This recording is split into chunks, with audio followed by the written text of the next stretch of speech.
India voice, आपकी सोच, आपकी आवाज। नमस्कार, इंडिया वॉइस देख रहे हैं आप और मैं हूं आपके साथ प्रज्ञा विश्वा। बुलेटिन की शुरुआत करेंगे बड़ी और अहम खबर के साथ। तो सबसे पहले बात कर लेते हैं, आज राजधानी लखनऊ में विपक्ष के खिलाफ जन आक्रोश महिला पदयात्रा निकाली गई। इस पदयात्रा की शुरुआत मुख्यमंत्री आवास से हुई और ये विधान भवन तक पहुंची। योगी आदित्यनाथ ने इस यात्रा की अगुवाई की, उनके साथ पूरा प्रतिनिधि मंडल भी इसमें शामिल रहा। कार्यक्रम में बड़ी संख्या में कार्यकर्ता और महिलाएं मौजूद रहीं। ये पद यात्रा राजनीतिक संदेश के रूप में देखी जा रही है, जिसमें सरकार ने विपक्ष पर तीखा रुख अपनाया है। आपको बता दें, पूरे मार्ग में सुरक्षा के कड़े इंतजाम किए गए थे और शहर में ट्रैफिक व्यवस्था भी प्रभावित रही। वही कार्यक्रम जो है वो शांतिपूर्ण तरीके से संपन्न हुआ। इस दौरान सीएम योगी आदित्यनाथ ने क्या कुछ कहा, चलिए आपको सुनाते हैं।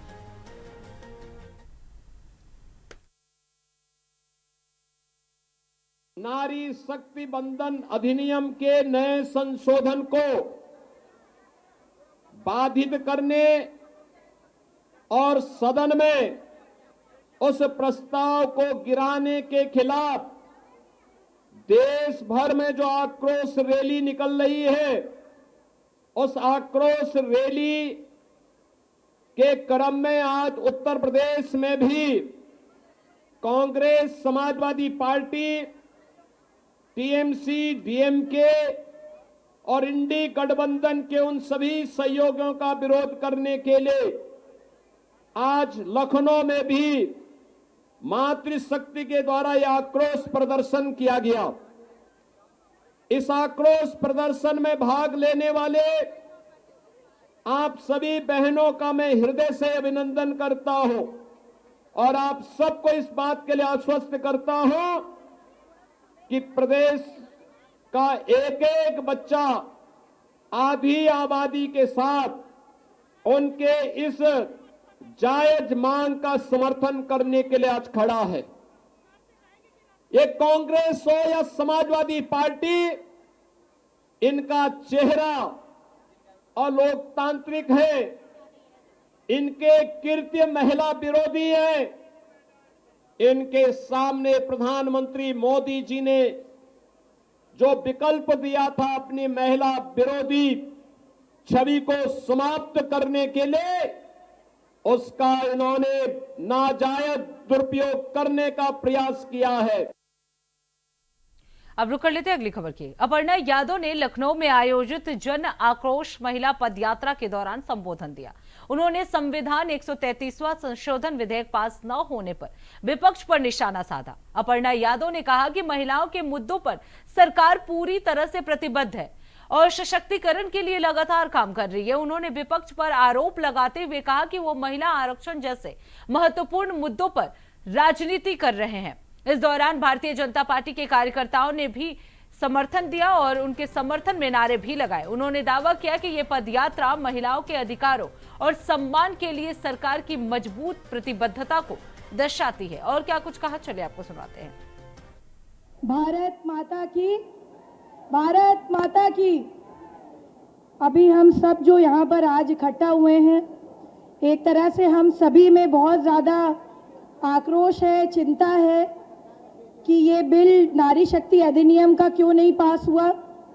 और मैं अपने केंद्रीय नेतृत्व का एवं प्रदेश नेतृत्व का बहुत बहुत धन्यवाद देती हूँ कि नारियों के समर्थन में और नारी अधिनियम की बिल के पास ना होने पर इस रैली का आयोजन किया गया है। अभी हमारे बीच में हमारी आदरणीय प्रदेश अध्यक्ष महिला मोर्चा गीता शाक्य जी ने समस्त रूप से नारियों की चिंता के बारे में और प्रदेश एवं केंद्र सरकार किस तरह से लगी रहती है निरंतर कि महिलाओं के उत्थान हो, महिलाओं के बारे में सोचा जाए और महिलाओं को किस प्रकार से आगे बढ़ाया जाए। मैं एक बात जरूर बोलना चाहती हूँ कि कई मेरी बहनों ने मेरे साथ एवं अन्य जगहों पर, बहुत सारी जगहों पर प्रदर्शन किया था। मैं आज इस मंच के माध्यम से ये बोलना चाहती हूँ कि विपक्ष ने जिस प्रकार का काम किया है वो सरासर गलत है।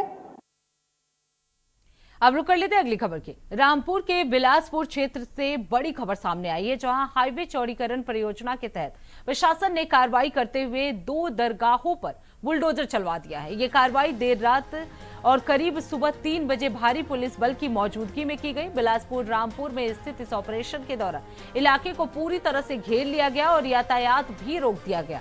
आपको बता दें, नगरीय हाईवे पर ब्लॉक कार्यालय के सामने स्थित हजरत सादिक शाह मियां की दरगाह समेत 2 धार्मिक स्थलों को हटाया गया है। प्रशासन ने जेसीबी और डंपरों की मदद से अतिक्रमण हटाने की प्रक्रिया पूरी कर ली है।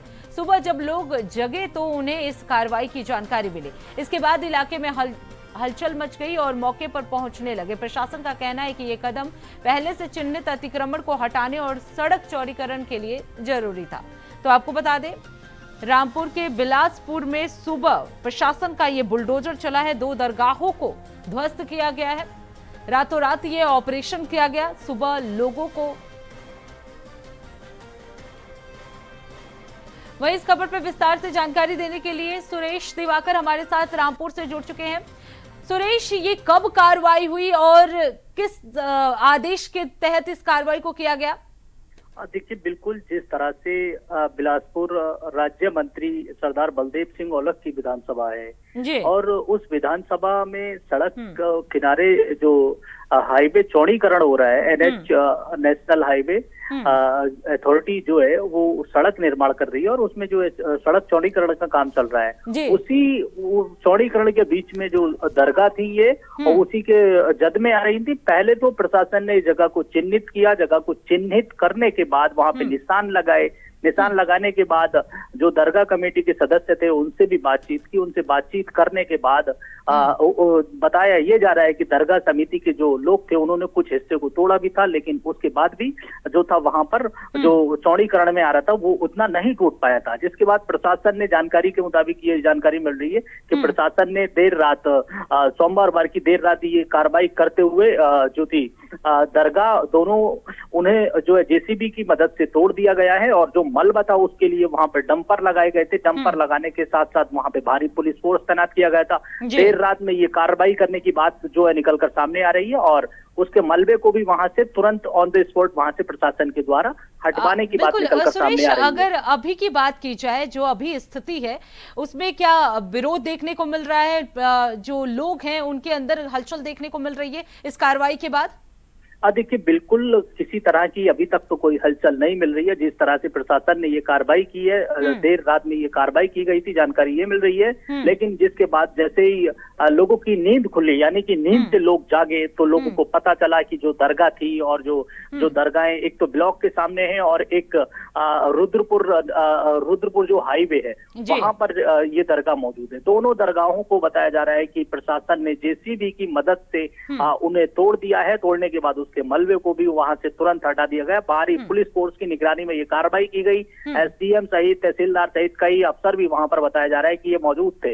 लेकिन अब यहाँ पर किसी जो मुस्लिम समुदाय के लोग हैं, अभी किसी की कोई फिलहाल में कोई प्रतिक्रिया सामने नहीं आई है और बातचीत करने की हम भी उनसे कोशिश करेंगे कि इसमें क्या इनकी प्रतिक्रिया है, क्या प्रशासन ने पहले से इन्हें किस तरह से नोटिस दिया था और कितना चौड़ीकरण की जद में ये जो दरगाह थी ये आ रही थी और प्रशासन ने कितना इसको तोड़ा है। बिल्कुल सुरेश, अगर बात की जाए, क्योंकि जिस तरीके से रातों रात ये ध्वस्तीकरण का कार्य किया गया, तो ये पूरी तरह से माना जा सकता है कि पहले से नोटिस दिया गया था इस कार्रवाई को करने से पहले?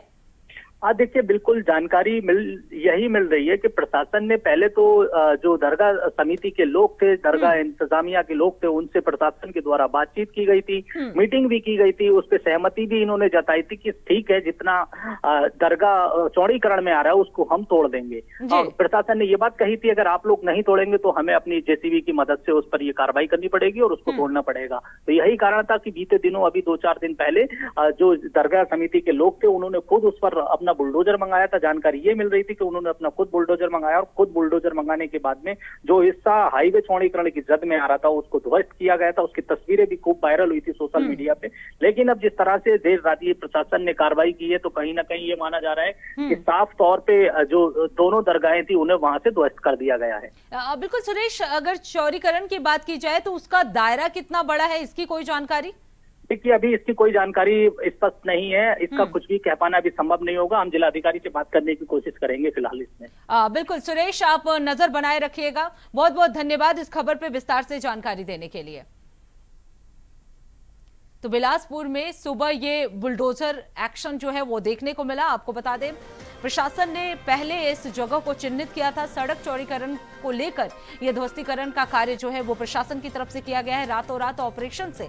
हालांकि हड़कंप भी मचा है, लेकिन अभी तक प्रतिक्रियाएं जो है वो सामने नहीं आई है। लगातार प्रशासन जो है वो चौड़ीकरण करने के लिए दोनों दरगाहों को ध्वस्त किया है। तो रामपुर का ये पूरा मामला है, जहां 2 दरगाहों को ध्वस्त किया गया है। सड़क चौड़ीकरण को लेकर यह ध्वस्तीकरण का कार्य जो है प्रशासन की तरफ से किया गया। अब रुक कर लेते हैं अगली खबर की। जालौन के मिर्जापुर जागीर गांव में जमीनी विवाद को लेकर हुए हिंसक संघर्ष ने दोहरे हत्याकांड का रूप ले लिया है। आपको बता दें, जिससे पूरे क्षेत्र में दहशत फैल गई है। घर के आंगन में हुए विवाद के दौरान पहले गोली चली, जिसमें बीच वाले भाई ने अपने बड़े भाई को गोली मार दी और उसकी मौके पर ही मौत हो गई। इसके बाद भाग रहे आरोपी पर पिता और छोटे भाई ने लाठी डंडों से हमला कर दिया, जिससे उसकी भी मौके पर ही मौत हो गई। घटना की सूचना पर पुलिस तुरंत मौके पर पहुंची और दोनों शव को कब्जे में लेकर पोस्टमार्टम के लिए भेज दिया है। पुलिस ने पिता और छोटे भाई को हिरासत में लेकर पूछताछ भी शुरू कर दी है। मामले की गंभीरता को देखते हुए जालौन एसएसपी मौके पर पहुंचे हैं और जांच जो है वो लगातार जारी है। तो आपको बता दें, जालौन का ये पूरा मामला है, जहां दोहरे हत्याकांड से इलाके में सनसनी फैल गई है। थाना क्षेत्र रंगपुरा के ग्राम अंगदेला मड़ैया में एक तात्कालिक पारिवारिक विवाद में जितेंद्र उर्फ फल्लू ने अपने सगे भाई कैलाश चतुर्वेदी पर तमंचे से गोली चला दिया, जिससे कैलाश की दुखद मृत्यु हो गई।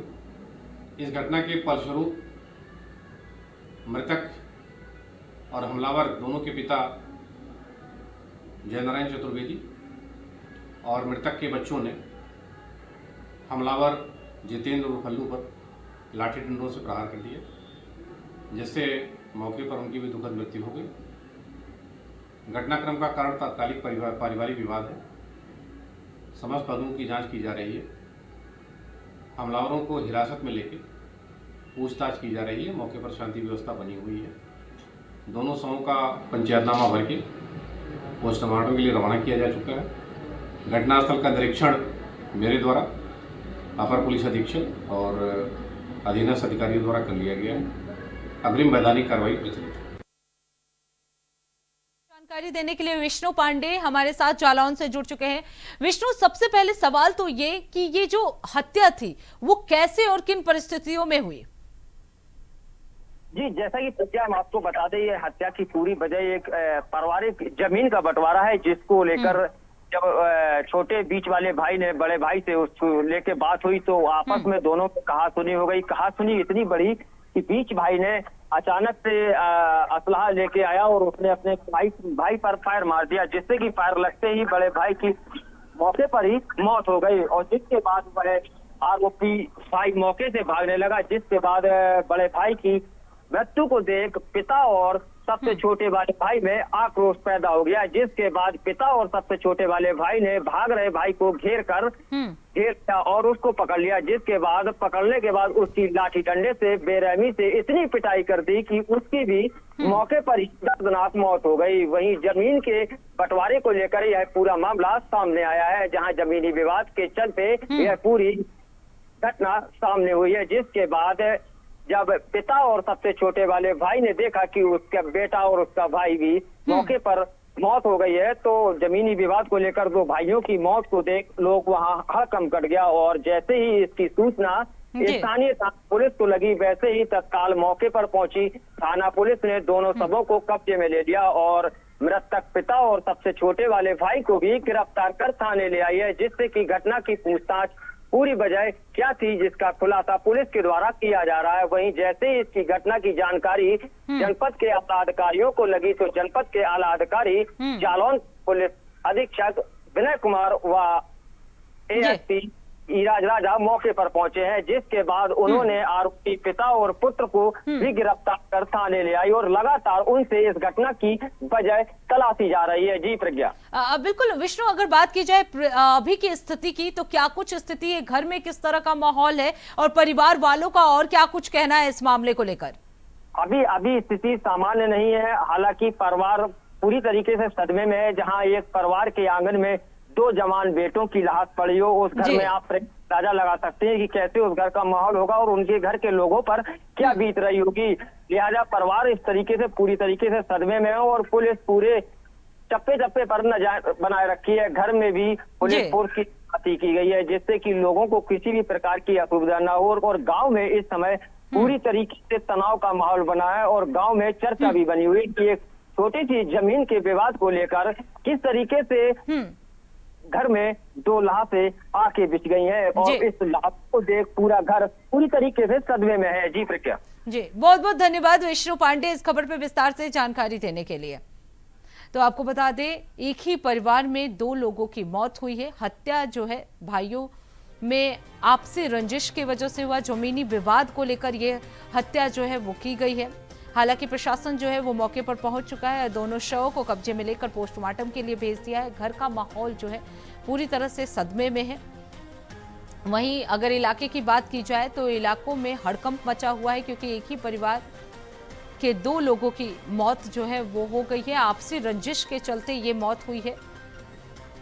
तो जालौन में दोहरे हत्याकांड से सनसनी देखने को मिली है। आपको बता दें, जमीनी विवाद को लेकर 2 भाइयों में कहासुनी हुई और ये कहासुनी खूनी वारदात में बदल गई।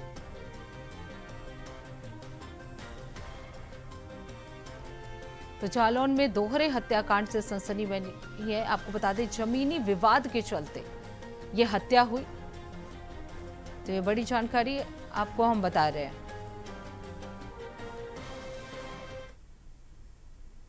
तो फिलहाल रुकते एक छोटे से ब्रेक के लिए। ब्रेक के बाद जल्द लौटेंगे। देखते रहिए इंडिया वॉइस।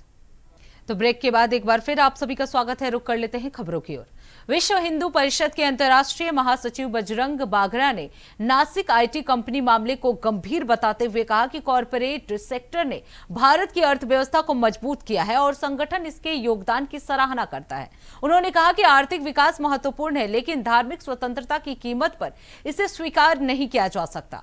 बाघरा ने आरोप लगाया कि कुछ मामलों में मुस्लिम पर्यवेक्षकों द्वारा हिंदू महिला कर्मचारियों को धर्म परिवर्तन करने के लिए प्रभावित करने की कोशिश की गई। उन्होंने कहा कि ऐसे मामलों की निष्पक्ष जांच होनी चाहिए और सभी पक्षों को संवैधानिक दायरे में रहकर काम करना चाहिए। और क्या कुछ कहा, चलिए आपको सुनाते हैं। ये बहुत ही गंभीर विषय है कि जिस कॉरपोरेट जगत ने भारतीय अर्थव्यवस्था को नई ऊंचाइयां दी हैं, और हमारा भी ये मानना भी है, विश्वास भी है और हमारी शुभकामना भी है कि कॉरपोरेट जगत का इसी तरह से विकास होता रहे, वैश्विक ऊंचाइयां छुए और भारत का आर्थिक विकास हो। परंतु धर्म के स्वतंत्रता की कीमत पर हमको इस प्रकार का आर्थिक विकास स्वीकार नहीं है। जिस प्रकार से जो घटना सामने आई है, उस घटना में मुसलमान सुपरवाइजर्स ने अपने अधीन काम करने वाली हिंदू कन्याओं का धर्मांतरण करने की चेष्टा की, सेक्सुअल शोषण किया, उनको बीफ खिलाने की चेष्टा की, उनका पहनावा बदलने की चेष्टा, नमाज पढ़ने पर उनको पर दबाव डाला गया। ये सब चीज़ें स्वीकार्य नहीं है। और विशेष रूप से जब मैनेजमेंट में बैठे कई आदमी इन सब बातों को दबाने की कोशिश करते हैं, समस्या का निवारण करने के बजाय उसको दबाने की कोशिश करते हैं, तो मैनेजमेंट भी कहीं न कहीं इन सब चीज़ों में इन्वॉल्व होता नज़र आता है। जो भी कुछ हुआ एक सोची समझी सुनियोजित साजिश के तहत हुआ, और इसलिए हम चाहते हैं कि सारे कॉरपोरेट कंपनियां अपने अपने कार्यालयों में इस विषय में सजग रहें, क्या चल रहा है, कैसे चल रहा है। और जहां मुसलमान युवक या युवतियां और हिंदू युवक और युवतियां साथ में काम करती हैं, और अच्छा है, और साथ में काम करेंगे ही करेंगे, लेकिन उसमें इस प्रकार का कोई विषय जब सामने आए तो उसको दबाने के बजाय उसका निवारण करने की चेष्टा करें। अब रुक कर लेते हैं अगली खबर की। राजद प्रवक्ता शक्ति सिंह यादव ने कहा कि भारतीय जनता पार्टी का विरोध मार्च पूरी तरह विफल रहा और महिलाओं ने इसे सिरे से खारिज कर दिया। उन्होंने आरोप लगाया कि बीजेपी महिला विरोधी है और जीविका आयोजनाओं के नाम पर महिलाओं को जुटाने की कोशिश में सफल नहीं हुई। यादव के अनुसार राष्ट्रीय जनतांत्रिक गठबंधन के भीतर भी असंतोष देखने को मिला है, जहां लोग अलग अलग दिशाओं में जाते हुए नजर आए। उन्होंने कहा कि राजद आरक्षण का समर्थन करता है, लेकिन हाशिए पर रहने वाली महिलाओं के लिए आरक्षण के भीतर आरक्षण जरूरी है ताकि उन्हें वास्तविक लाभ मिल सके। और क्या कुछ कहा, चलिए आपको सुनाते हैं।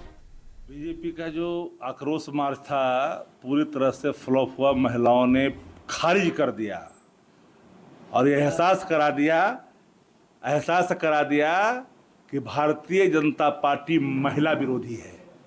जीविका के नाम पर अब बुलाइएगा महिलाओं को, और पूरी एनडीए में खलबली मच गई। लेसी सिगल के नाराज होकर भाग रहे थे, कोई इधर भाग रहा था, कोई उधर भाग रहा था। जीविका वाली तेजस्वी यादव के जिंदाबाद के नारे लगा रहे थे जीविका दीदियां। हम उसी दीदियों के लिए तो चाहते हैं वर्टिकल रिजर्वेशन। हम तो रिजर्वेशन के अंदर रिजर्वेशन चाहते हैं। जो लागू हो चुका है 23 में, उसको लागू करने में इतना विलंब क्यों किया राष्ट्रपति की मंजूरी के बाद? इस 16 तारीख को हुआ। नारी बंधन के नाम पर ही 5 राज्यों के चुनाव में जब खेला करना चाहते थे, डिलिमिटेशन के नाम पर, अब क्षेत्रीय दलों के अस्तित्व को समाप्त करना चाहते थे। ये समझा, इस आसन्न खतरों को समझा था ना देश ने। विपक्ष मूक रहता क्या? विपक्ष अगर इस देश पर कोई आंच आएगा तो हम चुप नहीं बैठेंगे ना। सत्ता प्रतिष्ठान अगर सिर्फ हेडलाइन मैनेजमेंट के आधार पर ही अगर सरकार चलाना चाहेगी तो भी हम चुप नहीं बैठेंगे।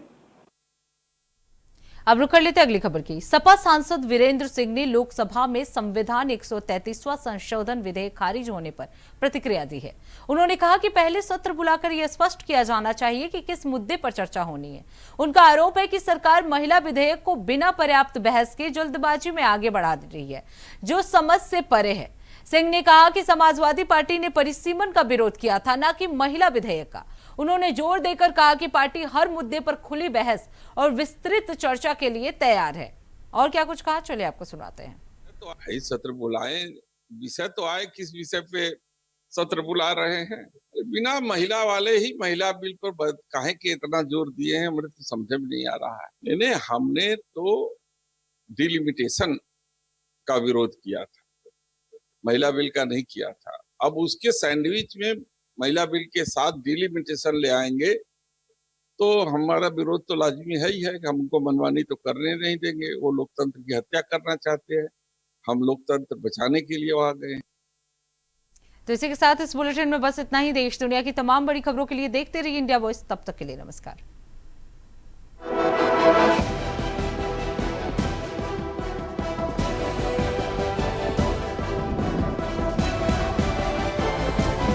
इंडिया वॉइस, आपकी सोच, आपकी आवाज।